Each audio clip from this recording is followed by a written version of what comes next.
Why do people spend thousands on a handbag or a watch? Not just for quality, but for the signal it sends. And why does that signal almost always fade, forcing the wealthy to climb higher or go quieter? This is the paradox of luxury. People buy to stand out until everyone else buys the same thing, and standing out is no longer possible. Hi, I'm Akanksha, and this is The Storyteller's Lens. Today, we are unpacking a cycle that has repeated for centuries, from 18th century gowns to supreme hoodies to today's wave of quiet luxury. It's a story about status, scarcity, and the psychology of signaling. And if you work in marketing, branding, or consumer psychology, it's one of the most important cycles you need to understand. At its heart, luxury is about signaling. Thorstein Veblen, writing in the 19th century, called it conspicuous consumption. People buy to show status. Harvey Lebenstein in the 1950s described two opposing factors. Number one, the bandwagon effect, when demand rises because others own it. Number two is the snob effect, when demand rises precisely because others don't own it. And here is the paradox. Once the bandwagon outweighs the snob effect, the signal collapses. In plain terms, if everyone owns it, it no longer says you're special. So, how does this play out? It usually follows a 5 step cycle. Number one is elite adoption. A few wealthy consumers buy scarce items. The meaning is clear. Few can get this. Number two is aspirational diffusion. Collaborations, influences, and resale markets broaden access. Number three is overexposure. Logos proliferate, counterfeits appear, discounts start. Number four is signal decay. The original buyers quietly move on, either to more subtle cues or to rarer, more expensive items. Number five is resegmentation. The brand either resets codes with new craftsmanship stories or distribution controls, or risks sliding into overexposure and discount culture. It's a constant tug of war between mass adoption and elite distinction. Behavioral science backs this up. Brand prominence research shows high status buyers split into two camps: the loud, logo heavy group and the quiet, logo light group. As brands diffuse, sophisticated elite migrates to subtle signals like fabric, stitching, or provenance.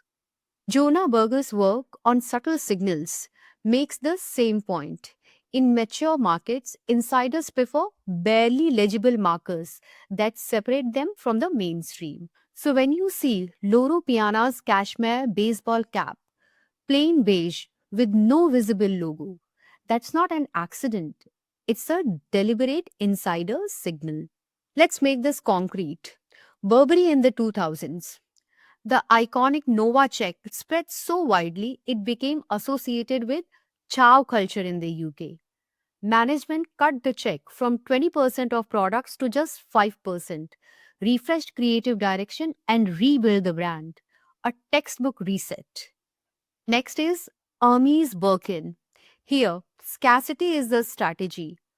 Craft bottlenecks, controlled distribution, and client vetting keep supply low.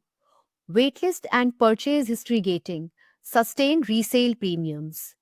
Even lawsuits challenging this practice have failed, reinforcing Hermes' right to prioritize heavy clients.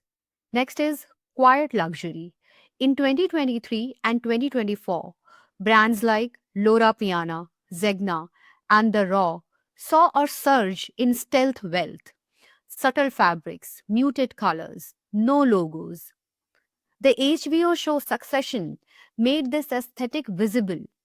But even this matured quickly, with consumers tiring of copy and paste beige minimalism. Each case shows the same cycle: signal, diffusion, decay, reset. Why does this paradox feel especially urgent today? Because the luxury market itself is shifting.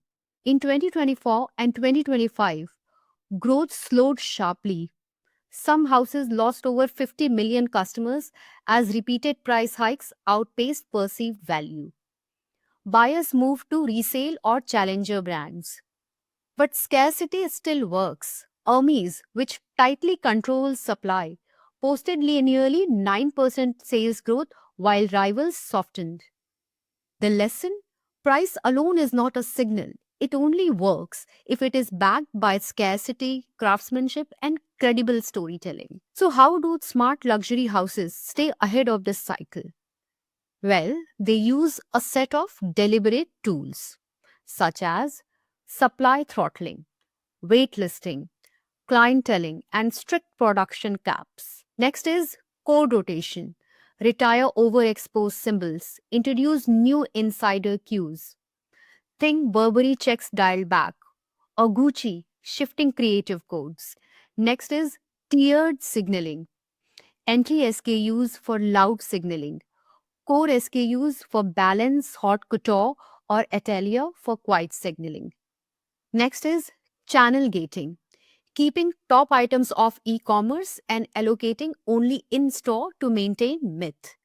Next is narrative and provenance, shifting attention from logos to craftsmanship, workshops, artisans, heritage stories. All of these work to slow down diffusion and preserve status signals. Brands also monitor leading indicators of signal decay when logo heavy items start driving too much of the sales mix, when counterfeit searches outpace brand searches, when resale premiums start narrowing, when influencers move from niche tastemakers to mass TikTok howls. These signals mean the brand needs to reset codes or risk losing its edge. And you see this paradox not just at the brand level, but in everyday choices. People buy AirPods to stand out. But once everyone has them, the signal shifts to rare colorways or custom cases. Luxury cars lose distinctiveness once every second street has one. Elite then move to ultra limited editions. Even in fashion, once Zara copies a runway look, insiders abandon it for the next code. The cycle never stops. So, what's the big picture? Luxury is not just about quality, it's about managing status signals under constant erosion. Consumers buy to stand out. Adoption spreads, the signal decays. The wealthy either escalate or go quiet. Smart brands stay ahead by controlling supply, rotating codes, and refreshing insider signals.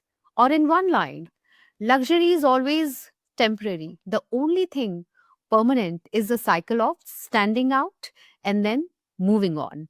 Hi, I'm Akanksha, and this is The Storyteller's Lens. If you found this breakdown useful, hit subscribe for more deep dives into consumer psychology and branding. And I would love to hear your thoughts. Do you think quiet luxury will last, or is it already fading? Thank you for watching, and I'll see you in the next one.